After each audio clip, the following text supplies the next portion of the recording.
sinus, cosinus, tangente, cotangente.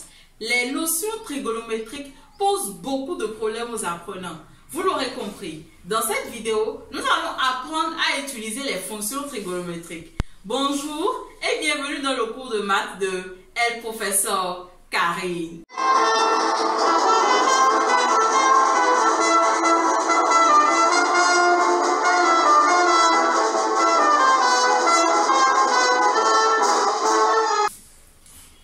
Qu'est-ce que la trigonométrie?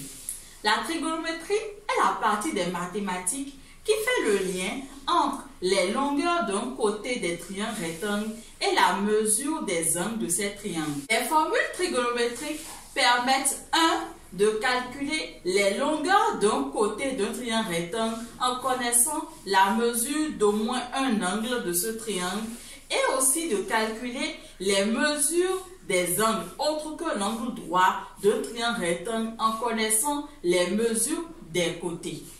Que ce soit la formule du sinus ou celle du cosinus ou celle de la tangente. Eh bien, il existe une petite technique qui permet quand même de retenir ces formules-là. Vous allez écrire ceci. Regardez-moi bien. S, O, C, A, T, O. Et H, H, A.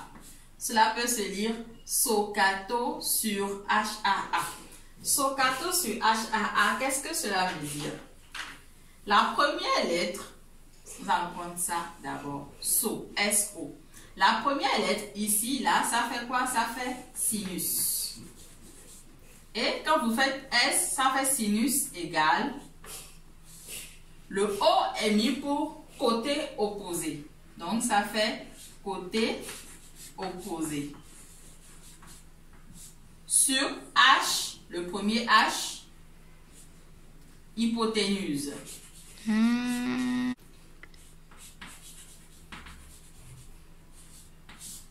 Nous allons faire la même opération pour le second rapport. Nous allons prendre K et le second H. Le C là, ça fait quoi? Ça fait cosinus.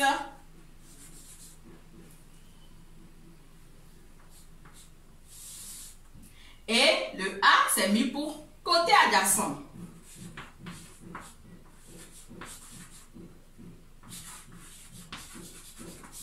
Et ce H est mis pour hypoténuse.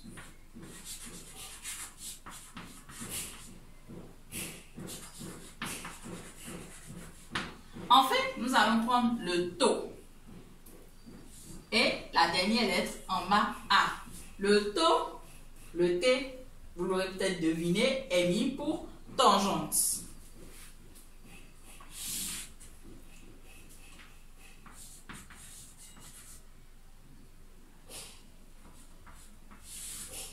Et comme je l'ai, ce O là, c'est mis pour côté opposé. Le O représente toujours côté opposé. Et côté opposé. Et ce A est mis pour côté adjacent, comme ici, côté adjacent.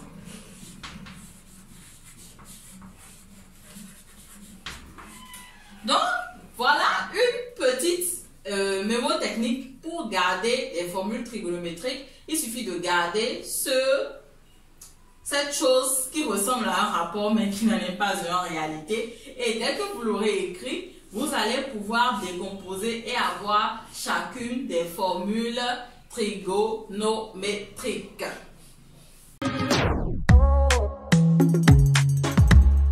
Nous avons un triangle BAC. Si nous devons déterminer le sinus de l'angle BAC, cela sera égal au côté opposé à l'angle sur l'hypoténuse du triangle. Ça sera égal à quoi? Sinus de BAC. La définition du sinus dit que sinus est égal au côté opposé sur l'hypoténuse. Ici, regardez l'angle BAC. Le côté opposé, c'est le côté qui n'a aucun lien avec l'angle. Ce côté-là n'a rien de commun avec l'angle. Le seul côté qui n'a rien de commun avec l'angle BAC, c'est le côté BC. C'est le côté opposé à l'angle BAC. Donc, sinus de l'angle BAC est égal au côté opposé sur l'hypoténuse. Ça fait BC sur AC.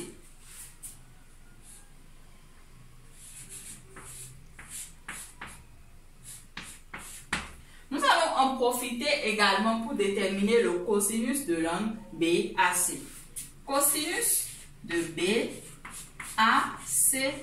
est égal à quoi? C'est égal au rapport du côté adjacent à l'angle BAC sur l'hypoténuse. Le côté adjacent, c'est un côté de l'angle, mais qui n'est pas l'hypoténuse. Regardez, l'angle BAC est formé par les côtés BA et AC. AC est déjà l'hypoténuse du triangle rectangle. Donc, le second côté est le côté adjacent à l'angle et c'est le côté BA. BA sur AC.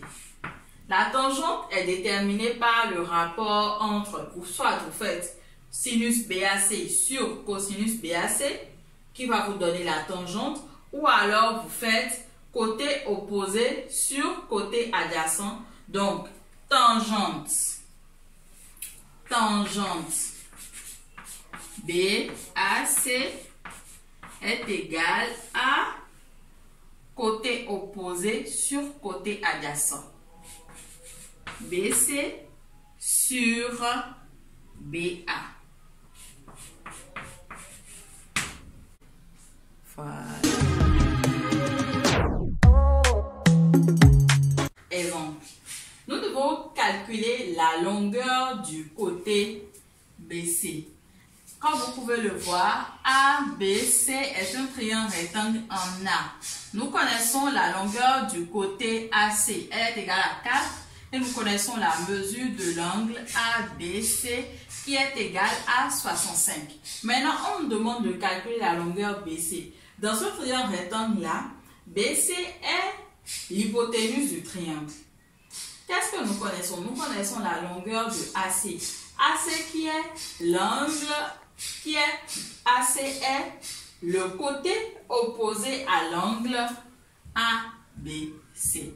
Donc, nous allons faire comme j'ai dit tout à l'heure. Première étape, nous allons choisir la formule que nous allons utiliser. Ici, nous allons utiliser le sinus parce que la formule du sinus est le rapport entre le côté opposé à l'angle et l'hypoténuse du triangle. Donc, nous allons écrire quoi d'abord? Au lieu de choisir, on va utiliser sinus. Deuxième étape, nous allons écrire le sinus avec les lettres du triangle. Ça donne quoi? Ça donne sinus de l'angle ABC qui est égal à quoi? Côté opposé AC sur hypoténuse du triangle BC. Troisième étape, nous allons maintenant écrire cette même formule-là avec les données que nous connaissons. Les données que nous connaissons sont les suivantes. Nous avons sinus ABC qui est égal à 65 degrés. Donc, sinus est égal à sinus de 65 degrés. Nous avons remplacé ABC par sa mesure. AC qui est égal à 4 et BC. Enfin, pour pouvoir tirer la longueur BC, qu'est-ce que nous allons faire? Nous allons écrire le sinus sous forme d'une fraction sur 1. On sait très bien que lorsqu'on divise une valeur par 1, on ne change pas cette valeur-là. Donc, cela va nous donner quoi? Ça fait sinus de 65 degrés sur 1 est égal à 4 sur BC. À partir de cet instant, nous pouvons utiliser la règle de 3 et tirer BC. Comme nous utilisons la règle de 3, nous aurons BC qui sera égal à 4, 1 fois 4 sur sinus de 65. Alors, BC égale 1 fois 4 sur sinus de 65 degrés. Ce qui donne c'est sensiblement égal à 4,4 unités de longueur. Que ce soit le sinus, le cosinus ou la tangente, ces mesures-là, ces fonctions-là s'utilisent exactement de la même manière pour déterminer des distances. Mais la question peut être également posée autrement. On peut vous donner par exemple la valeur du sinus ou du cosinus d'un angle et vous demandez de trouver la mesure de cet angle-là. On peut vous donner des choses pareilles en exercice et vous demander de déterminer la mesure de l'angle ACB. Pour ce faire, dans ces cas-là, c'est très simple. Vous pouvez utiliser votre calculatrice. Vous prenez votre calculatrice et vous regardez dans seconde fonction. Vous tapez la mesure, la valeur que vous avez. Vous mettez seconde fonction cosinus et vous aurez la mesure de l'angle. Ou soit vous prenez votre livre SIAM de la 3e, la formule, le tableau. Le tableau trigonométrique est à la fin du livre SIAM. Nous sommes à la fin de cette vidéo.